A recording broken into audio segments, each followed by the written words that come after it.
I'm Sylvia Wilson, and I'm at Sheffield Park Black History and Cultural Museum.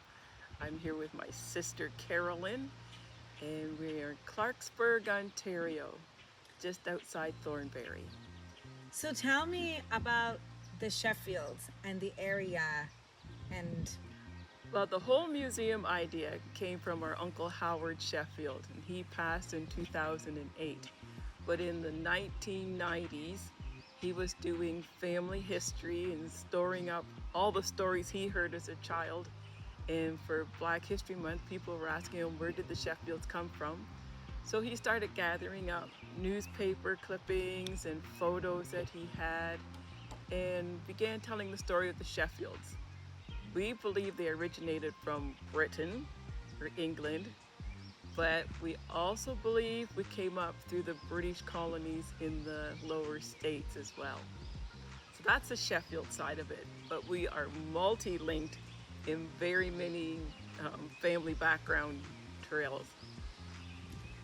tell me about why you didn't just build a museum, you built an experience. So how did that come about? Like the different buildings, the artifacts, what were you hoping people would go through when they came here? Okay. Well, Uncle Howard and our mom, Yvonne Wilson, started doing the family things at our local church in Collingwood. It was central for public schools to walk to and for seniors and for the community at large to come to a central area. But then community started to donate artifacts that went along with our storyline, and it got too big for the church. Our Uncle Eddie had handcrafted some replicas of the ships that had been built in the Collingwood Harbor, and we needed to find a place to display everything properly and with respect. So my grandparents had a piece of property just outside Collingwood. And a story about that, they purchased the property because when their boys went overseas in World War II, they thought if they come home and they can't get employment or they need a place to go, that they would have this extra property for their sons. But we turned it into a museum. We bought 5 school portables and we filled them with the story of the Black community, not just the Sheffield family, but all of the communities in Collingwood that came up through the underground or came as Black loyalists or settled in Simcoe and Grey counties. And it just exploded from there. So tell me about that. Like, what are the many ways that the Black Canadians came into this area, Grey County? Well, I think in general, a lot of people think that we all came through the Underground Railroad, but a lot did. Some came on their own accord and made their way here, like the Hardings in Owen Sound, and we still have records of their descendants here now. Some came as freed men and women across the borders, and they could go back and forth because sometimes the free northern states were a lot more accommodating than Canada was. And some just came as Black loyalists. They served with the British in the War of 1812, and they received land grants, and from there, I guess the first land grants were in Oro Medonte, and then they moved to other areas like inland for agricultural reasons or to Collingwood, Owen Sound for the Great Lakes and the railroad systems. But we came various ways and methods and for various reasons. So let's fast forward. They established this community here in Priceville, and they start building this African Methodist Episcopalian Apostle Church. Tell me about the role that the church played in the community. Okay, for Collingwood, the church was established. The Black community bought property in about 1870. They didn't have a church at that time, but they erected one. And because American ministers were coming across the border and preaching to Canadian congregations, we were under the AME conference. Well, it would work for a while, but then in 1856, with the passage of the Fugitive Slave Law, some of the Canadian churches were afraid of bounty hunters coming over and just snatching anybody. So they applied to King George VI to have their independence as a British Methodist Episcopal Church here in Canada. So they were protected under British rule. There were 19 churches in Ontario that sought this protection, this charter. in Collingwood and Owen Sound are the northern two terminals on the underground. But there was other churches, Woodstock, Guelph, Chatham, London, St. Catharines, Fort Erie, Toronto, that all fell under the BME conference.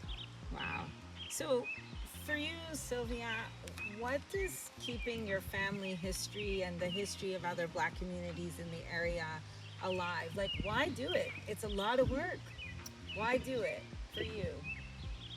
I think because family has been instilled in us so much that you take care of your family.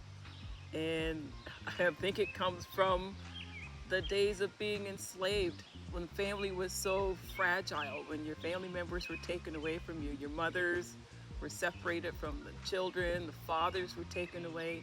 Whoever came through your door became family, and it was important to hang on to somebody.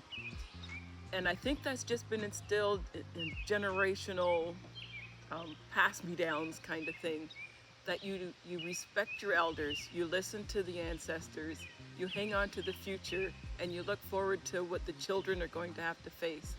So for us, I think with Uncle Howie and our mom making such an impact on community, telling their stories on how we got here, the tragedies and the triumphs. It's not all bad, but it's not all good. So I think we have to take that and make sure it's not forgotten, not lost, and that we all can remember and stand up and say, someone got me here, and I have to make sure I provide for the next one. One side question, this is more of my interest. Tell me about the doll collection. How did that come about? Oh, the dolls come from everywhere.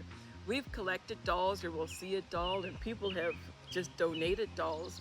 Some of the collections we have, people have had them as children, and they've had them under their bed in the closets, and now their children are saying, we don't have room, or we don't want them, they're not that important to me. But they don't want to leave them lost. They want to make sure they have a home, so we take them in. And we had one lady that had collected international dolls and dolls of color and white dolls, and she came and she said, you'll only want the black dolls. And we said, no, we'll take them all, because then we can show the contrast. We can show who was favored and who wasn't, and how they were depicted. So the doll collections are kind of a reflection of people. So they have a place here at Sheffield Park. So I gotta ask about the stove. I heard a story inside that your brother went on a boat, and it was like a boat picking up scraps, and he saw this stove. Our grandfather was sailing. He was the chief cook on some of the Great Lakes ships. He needed a second mate, so who better than his wife? So when they were sailing, I believe they were in Sault Ste. Marie, and they were going to scrap the boat. And I got to find out what boat it was, I'm not sure. But he asked the captain what was going to happen to the stove, because he had cooked on it all summer long. And the captain said it's just going to be scrap. So Pop said, I've got a place for it. So he had it shipped all the way back to Collingwood in his little restaurant, Sheffield Cedar Inn Tourist Accommodations in Collingwood. And he cooked on that stove in his restaurant for many years later. And it's still here. It's still here. We kept it. And we kept some of our tables from the Cedar Inn, and some of the waiters' jackets that my uncles wore, and the menu. Roast chicken, roast beef, roast turkey, T-bone steak, pork chops, fried whitefish. I heard a rumor that you and your sister worked there. Yes, we did in our younger days. We would serve table. Pop and Uncle Howie would cook. Adie was the head waiter. Gran would supervise over everything, and my mom was the kitchen prep. So, Sylvia, you were born here, but do you feel Canadian? What do you want other Canadians to know about this history? I feel very Canadian. This is the only culture I've grown up in that I know and I'm familiar with. I'm very proud of being Canadian. And our ancestors, we're 7th generation Canadian on this place in Grey and Simcoe counties. So it's home, and we're very proud of it. And we want to make sure that our ancestors are recognized for laying the foundation for us to be here and to continue and to have this sense of freedom and responsibility and respect. Yeah. What's the future of Sheffield Park? Well, we're hoping it continues, unless Carolyn and I live forever. We'll have to make sure that there is a future for it. We're trying to include the community and the younger generations to be aware of their history and the vitality of knowing who we are and where we're going. So we're hopeful. It has positive outlook for tomorrow.